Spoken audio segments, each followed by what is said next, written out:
तो hello students, आज हम पढ़ने जा रहे हैं त्रिविमीय ज्यामिति का भाग नंबर 17। तो चलिए इसे शुरू करते हैं। तो यहाँ से हम अपना लेजर पॉइंटर ले लेंगे। ठीक है। तो सबसे पहले हम देखेंगे कि आज हम क्या पढ़ने वाले हैं।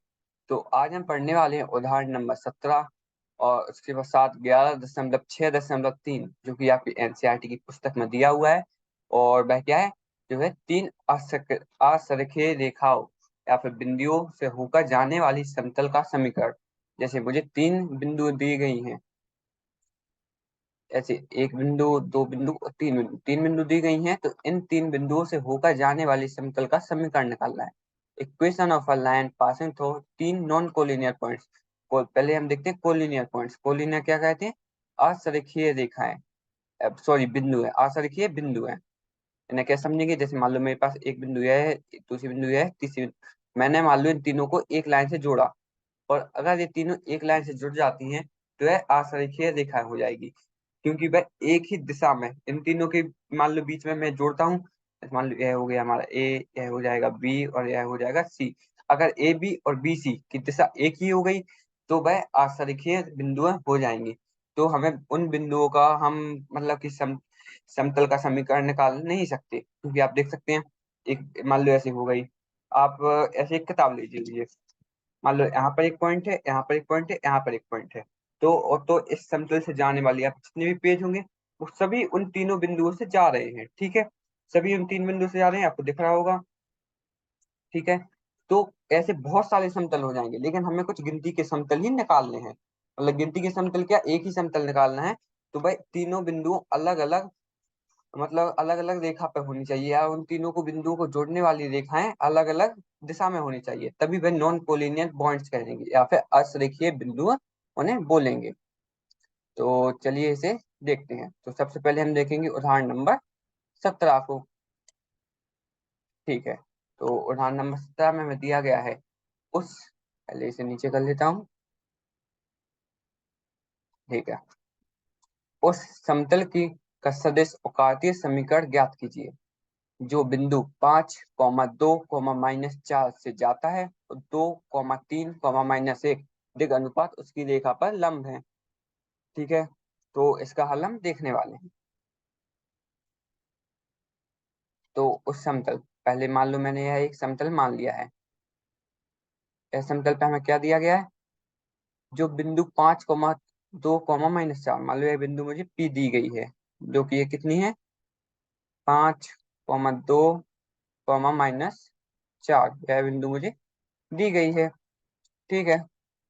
से जाता है और 2,3, -1 मान लो इसके एन है। एक एन एक लंबवत सदिश है जो कि हमारे समतल से बिल्कुल ऊपर की तरफ है। ठीक है। एन के दिग अनुपात मुझे क्या दिए गए हैं? एन के दिग अनुपात मुझे दिए गए हैं 3,2,3, -1। तो यह मुझे एन के दिग अनुपात दिए गए हैं। ठीक है। तो यहाँ से हम बिंदु, जो कि इस बिंदु को मान लो मैंने ए मान लिया, इस पी वाली बिंदु के सदिश को मैंने ए मान लिया। ठीक है। और इसको हम एन ही मानेंगे, एन सदिश। ठीक है। तो यहाँ से हमारा समीकरण क्या हो जाएगा समतल का? देखिए पहले हमें बिंदु दी गई है जो कि 5,2, -4, और स्थिति सदिश दी गई है 5i जोड़ 2k माइनस का 4k। ठीक है। यह कैसे आया? 5 की जगह पे आई लगा देंगे, 2 पे जे और -4 पे के, तो यहाँ से सीधा सीधा हमें आई जे और के मिल जाएगा। ठीक है। और एन कैप क्या आ जाएगा? 2i + 3k माइनस का 5k है। यह हमारी एन सदिश आ जाएगी, जो कि 2i के साथ, 3j के साथ और माइनस का 1k के साथ आ जाएगा। इसलिए समतल का सदिश समीकरण आर सदिश माइनस का ए सदिश, जिसका हम करेंगे एन सदिश के साथ डॉट प्रोडक्ट, इसे हम अदिश गुणनफल भी बोलते हैं, वह 0 के बराबर है। यह जो भी समतल का समीकरण है, सदिश समीकरण, यह हम पहले पिछले भाग में पढ़ चुके हैं। तो उसी का यह उदाहरण है। मैंने आपसे पहले बोला था कि आप पिछले भाग अच्छे से देख कर आना, और एक बार वो सब उदाहरण एक बार खुद से लगा के जो आना, जिससे हम आगे जो भी उदाहरण नंबर 17 करने वाले हैं उसको लगाने में आपको आसानी होगी। अब जो बच्चे उन्हें पढ़ के आए होंगे, और कुछ बच्चों को मैंने बोला भी था कि उदाहरण नंबर 17 एक बार खुद से जरूर प्रयास करना, जिनसे बन गया है उनके लिए अच्छी बात है, बहुत अच्छी बात है, और जिनसे नहीं हुआ उनके लिए हम बता रहे हैं। तो आर मैंने कुछ भी मान लिया है, ठीक है। ए मेरा निकल आया है अभी अभी, जो कि हमने निकाला 5 i cap plus 2 J cap minus का 4 के कैप, ठीक है। और इसका एन के साथ है जब हम गुणन करेंगे, जो है 2 i cap plus 3 J cap minus का के कैप, यह 0 के बराबर है। तो उस समतल का सदिश और कार्तीय समीकरण हमें ज्ञात करना है, तो यहाँ से मुझे आर को ज्ञात करना है, ठीक है। तो यह हम कैसे निकालेंगे, चलिए इसे देखते हैं। तो तो यहाँ से जब हम इसका गुणा कर देते हैं तो यह क्या आ जाएगा, आर को मैंने मान लिया है, मान लो x i cap plus y j cap plus z k cap. जब इसको मान लेंगे तो x का इसके साथ जोड़ हो जाएगा, y का इसके साथ, z का इसके साथ, ठीक है। तो मुझे सीधे सीधे यहाँ से मैंने 2 3 और -1 बाहर निकाल दिया, फिर इसको इसके साथ गुणा किया, इसके साथ गुणा किया, तो मुझे यहाँ से इसका हल ऐसे मिल जाएगा, जो कि 2x जोड़ 3y माइनस का z बराबर 20। आप सोचेंगे 20 कहाँ से आ गया, तो देखिए 2 पंचे 10, यहाँ से माइनस का 10 बाहर आएगा, यहाँ से माइनस का 6 बाहर आएगा, यहाँ से माइनस का 4 बाहर आएगा, तो यह हो जाएगा -का 20। और जब उसे हम सीधे हाथ की साइड ले जाएंगे तो यह हो जाएगा 20, जो कि देखिए 20 के बराबर है, ठीक है। तो यहाँ से हमें सीधे सीधे समतल का कार्तीय समीकरण मिल गया है, ठीक है। यहाँ तक बहुत ही सरल होगा। चलिए अब आगे देखते हैं। तो आगे पहले हम देखेंगे 3 असखीय बिंदु से होकर जाने वाले समतल का समीकरण, फिर हम उसके बाद इसी को निकालेंगे, उसके बाद एक हम टिप्पणी देखने वाले हैं, फिर हम उसके कार्तीय रूप को देखेंगे, और बस हमारा भाग यहीं तक है, ठीक है। तो चलिए एक एक करके इन्हें देखते हैं। तो पहले हम देखेंगे 3 असंख्यीय बिंदु से होकर जाने वाले समतल का समीकरण, इसे हम बोलते हैं equation of a plane passing through 3 non collinear points, ठीक है। ये देखिए मुझे 3 नॉन कोलिनियर पॉइंट्स दिए गए हैं, ठीक है। अब इसके हल को देखेंगे। मान लीजिए समतल पर स्थित 3 असंख्यिक बिंदु आर एस और टी, यहाँ पर मेरे को आर आर दिया गया है और एस दिया गया है और टी दी गई है, यह मैंने 3 बिंदुएं मान ली हैं। एक प्लेन पे आप कहीं पे भी 3 बिंदु मान सकते हैं, या मैंने 3 बिंदु मान लिए हैं, जो कि आर एस और टी स्थिति सदिश, इनकी स्थिति सदिश भी मान लेंगे। आर वाले सदिश के स्थिति सदिश को मैंने ए मान लिया, और एस वाले को बी मान लिया, और टी वाले को सी मान लिया। यहाँ से आर एस और टी तीनों के हमने स्थिति सदिश, एक सदिश, बी सदिश और सी सदिश मान लिए हैं, जो कि आपको 11.4 आकृति में दिखाए गए हैं। यह देखिए टी को मैंने मान लिया है सी, एस को मान लिया है बी, और आर को मान लिया है ए, तो ठीक है, यहाँ से तीनों निकल आएंगे। ओके, अब हमें आगे देखते हैं। तो आगे हम देखते हैं सदिश आर एस और आर टी दिए समतल में है, ठीक है। तो आर एस क्या होगा, जैसे मैंने यहाँ से आर सदिश जो थी, मतलब जो ए सदिश से आर बिंदु थी और एस बिंदु थी, तो आर बिंदु से मैंने एस बिंदु को जोड़ दिया है, आर एस और आर टी, और आर से मैंने टी को बिंदु को भी जोड़ दिया है। तो वह दोनों मैंने आपने 3 पॉइंट लिए हैं, 3 बिंदु मैंने लिए हैं, उन दोनों को अगर मैं उनको जोड़ देता हूँ तो वह भी उसी ही समतल में होने वाले हैं। इसलिए सदिश आर एस गुणा आर टी बिंदु आर एस और टी को अंतर्बष्ट करने वाले समतल पर लंब होगा, ठीक है। मतलब कि अगर मैं इनका आपको बोलूंगा सदिश गुणनफल निकालता हूँ, तो सदिश गुणनफल कैसे निकलता है, जैसे मान लो इसका इसका मैंने सदिश गुणनफल निकाला, तो वह कुछ इस तरह से आएगा, जो कि मान लो इसका और इसका निकाला तो वह कुछ इसके दोनों के ऊपर आएगा, मतलब कि वह एक लंबवत सदिश आएगा। तो वह समतल के लंब होने ही वाला है, क्योंकि वो दोनों जो भी हमें सदिश दी गई हैं वो समतल पर लंब है। तो मान लीजिए समतल में कोई बिंदु P का स्थिति सदिश R है, देख लीजिए कोई बिंदु मुझे P एक और मान ली गई है, और इसका स्थिति सदिश को मैंने R मान लिया है, ठीक है।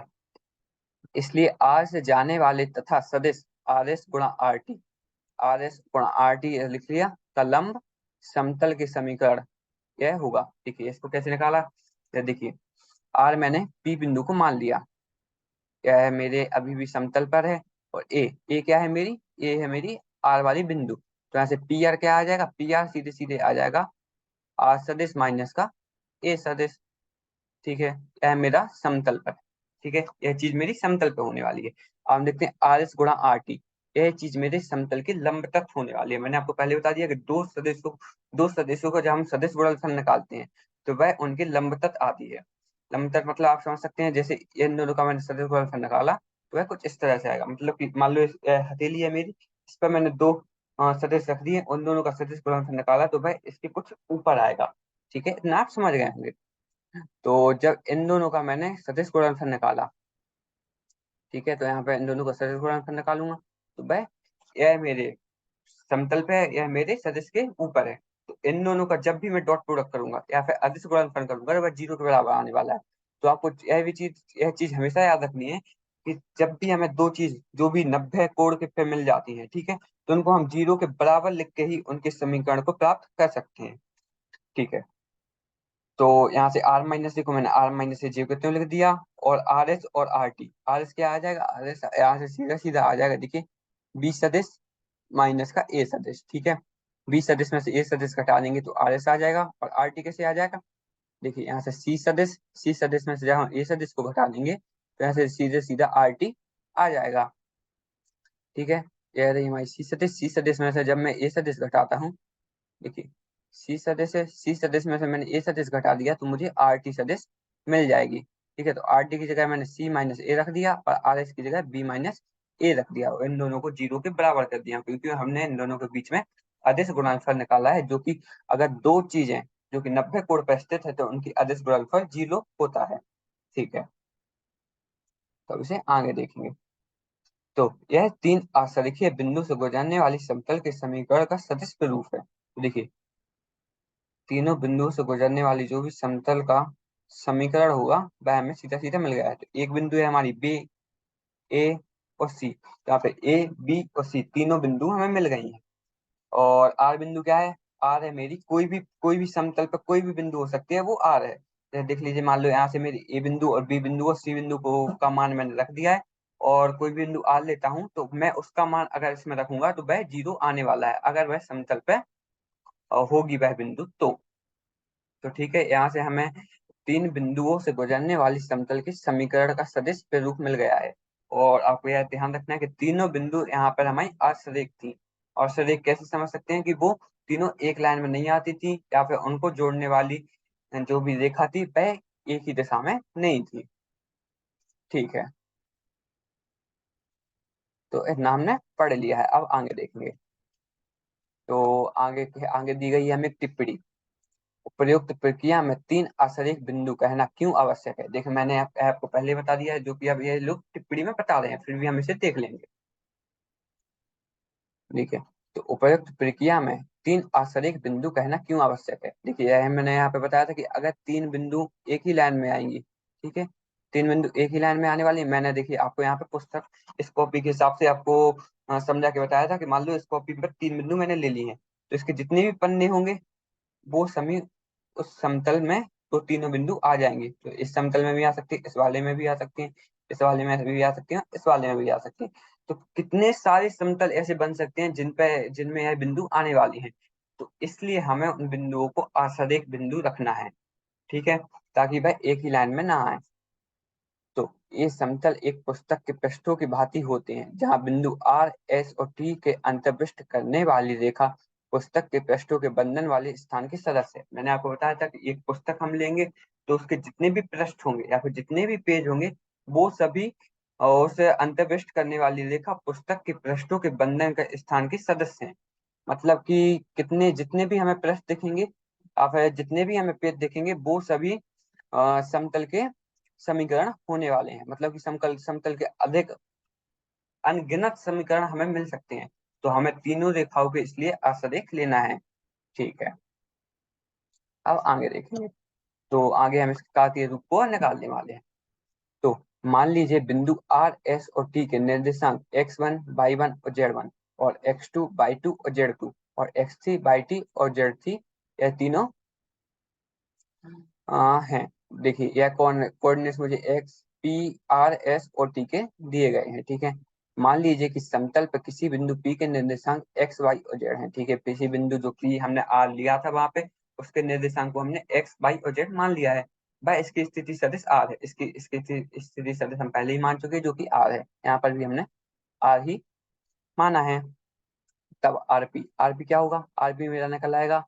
देखिए यह पी बिंदु है, ऐसे नहीं तो ज्यादा बन गया, यह पी बिंदु है, यहाँ पे मान लो आर है, यहाँ पे मेरा एस है, और यहाँ पे मेरा टी है। तो मैं आर में से जब तीनों बिंदुओं को घटा दूंगा तो उनके हमें स्थिति सदिश मिल जाएंगे। तो पहले मैं आरपी निकालता हूँ। आरपी कैसे निकलेगा, x minus x one, x y minus Y one, और जेड माइनस जेड वन। ठीक है, और यहाँ पे आर एस, अब आर एस को निकालूंगा तो आर एस क्या आएगा, आर हमें क्या दिया गया था, एक्स वन वाई वन और जेड वन। एस एस को घटाएंगे तो क्या आएगा, X two minus x one, Y two minus Y one, और Z two minus Z one. ये तीनों आई कैप जे कैप और के कैप के साथ आने वाले हैं। यही से सीधे सीधे आर टी भी आ जाएगा, X three minus x one I cap, Y three minus Y one I cap, Z three minus Z one K cap. ठीक है, तो इन मानों के सदिश प्रारूप को समीकरण एक में प्रतिस्थापन करने पर हम पाते हैं। तो समीकरण एक जो कि हमें दिया गया था उसमें प्रतिस्थापन करने पर हम पाते हैं कि x minus x one, Y minus Y one, और जेड माइनस जेड वन, और X two minus x one, Y two minus Y one, Z two minus Z one, X three minus X two, X one, Y three minus Y one, और Z three minus Z one. यह zero के बराबर होने वाला है। तो आपको ध्यान रखना है कि जब भी आपको तीन बिंदु दी गई हो, और मान लो मैं बताऊं कि तीन बिंदु आपको दी गई हैं, ठीक है, और देखना है कि चौथी बिंदु जो कि एक्स वाई और जेड दी गई है वह भी उसी समतल में आने वाली है कि नहीं।